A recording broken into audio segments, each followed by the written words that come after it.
And I want to show you a resource that you have in most grade levels. I'm not sure we have it in the high school grade level, but I might be able to find something similar.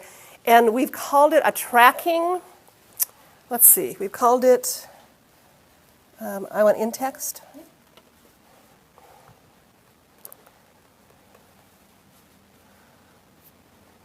Whoops, let's see, here it is, 8th grade tracking.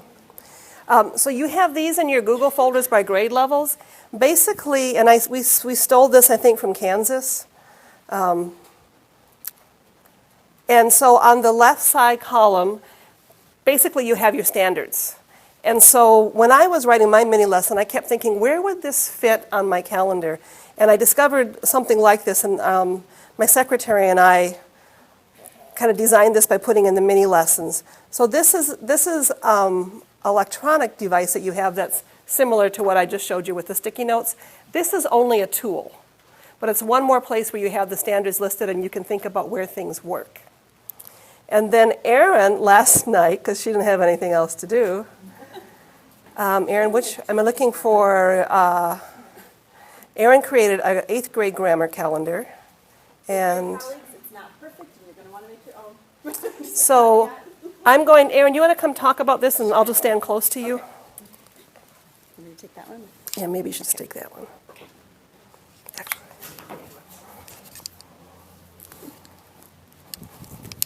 Thanks. All right. So there are a lot of decisions when you're thinking about modeling a mini lesson in front of adults, right? And lots of layers of the thinking. And I just couldn't stay away from the fact that I probably should think about where this would best fit. So one thing I did when I was just thinking not perfect is I just like Jen did, I picked what I felt like were the concepts for each unit, and I just put them down here at the bottom. I didn't take the time to reiterate them, just knowing that they were going to grow as they go up. And then the dash lesson that we did lives right here. And I've actually just made a link to it for 8th grade colleagues. It's also in your folder.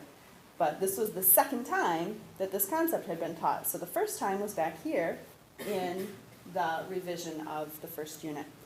Okay, so I just want to be really honest right now. This was so hard at the higher levels because these concepts are so in-depth, and there are so many artful ways that this could be done.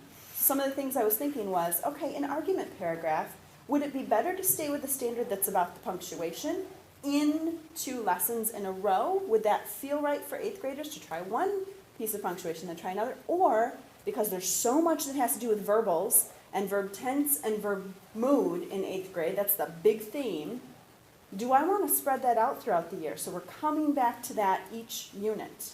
And I don't know, and 8th grade's going to change this and make it whatever they need it to be or totally throw this away.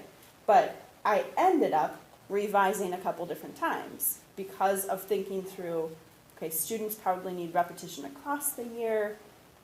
Okay, here's the one other thing though. With those different verb moods, there are choosing the verbs in the indicative, imperative, interrogative, subjunctive, or one more mood. There are 5 different moods. So, do you teach, thank you so much. Do you teach one at a time? That's 5 different mini lessons. It felt like if I want to hold to what Mary Aaronworth names, that 8 to 12 mini lessons done very well are a great place to start, then I want to compare some of those verb moods. So in one mini lesson, I want to bunch together the ones that make sense based on this text type. So it ended up being, here in literary essay, choosing verbs in the indicative, imperative, or interrogative mood. And then I landed here, don't know if it's the best, but then the next day, addressing the next 2 moods. You know what I mean? Just sticking with that because that was the zone we were in. But the way that that gets reiterated in the next few lessons is going to be different. I don't know. And then you've got this other standard that comes back to passive and active voice, but through the choices that you make. And so I thought, do you do that all together or do you spread that out too? We really just want to create the layers for our students, not across the units, but in the way that we might bunch these concepts. Because some of your grammar glossaries are far more than 8 to 10 things that you've defined and provided examples. So I just wanted to live through that, to really be honest today. to name that you're going to have to think about how those content pieces pair together in a really effective mini lesson. And I don't think one mood one day, one mood another day, one mood another day is going to fit. We want to be able to compare and contrast for that specific thing. So more power to you, secondary folks, because this is a really creative process. And what you have today might change and might evolve through your conversations once you start writing mini lessons. Thanks, Erin. And so what Erin is saying also kind of opens the question, who are our friends while we're doing this? And so if you're an 8th grade teacher, you probably want to take a look at the 7th grade calendar.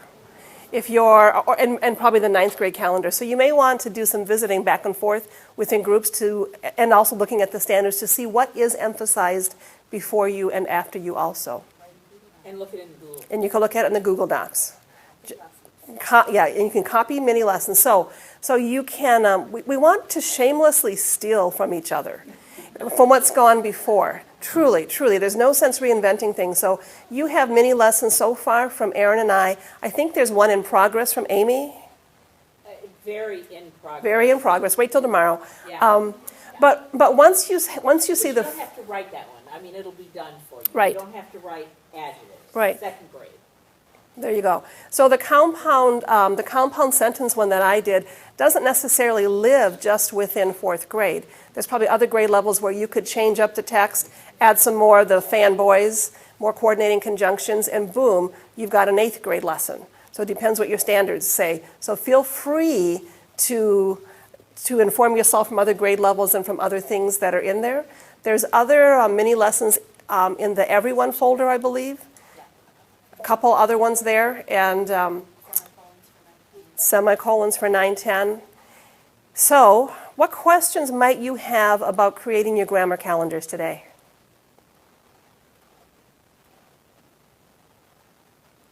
Yes?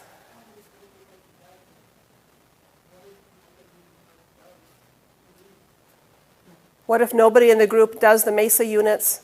We'll still be looking for a MESA calendar, and I will work with you on that.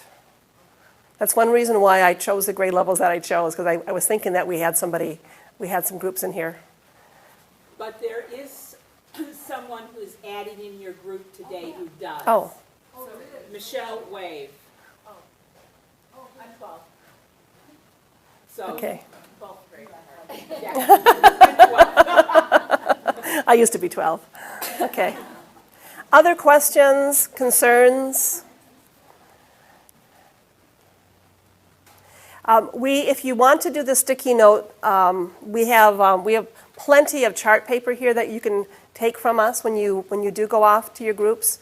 I can see that Erin has. Yeah, just on the chalk ledge, I strongly recommend that you borrow the Learning Target flipbooks. So is there a role that's about materials, Jen, in the group? Yeah, you should have a resource person for your meeting roles. Person. So whoever your grade, when you decided on meeting roles yesterday, and we do ask if you could please write your name on that meeting role sheet when you get to your group. Who is the facilitator? Just jot the name. Who's the resources? Jot the name, because we're going to be coaching and helping. We want to just be able to see that. But please, resources, colleague, I'll get another one. please take the Learning Target booklets. It was priceless for me last night. I knew about the resources. I used them, but they have so many examples. They can inform your glossaries if you're not done yet. They have examples right in the glossary, right in the Learning Targets, and it was priceless. Take them and give them back. And give them back, she said. Other resources, I see that the Power of Grammar books, could you hold that one up again? The Power of Grammar books are filled with mini lessons. Filled with mini lessons. Be sure you give credit to the source. Also, Constance Weaver's Grammar Plan book has mini lessons in there that don't take much adapting for before they're ready to use. Many of these can inform your mini lessons. And the Grammar Plan book, Mary Aaronworth is more secondary.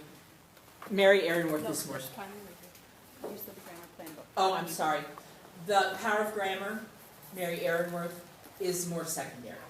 So just to know, you'll get more help there. I mean, she is in her daily work, works with 8th grade and up. You want to do the name?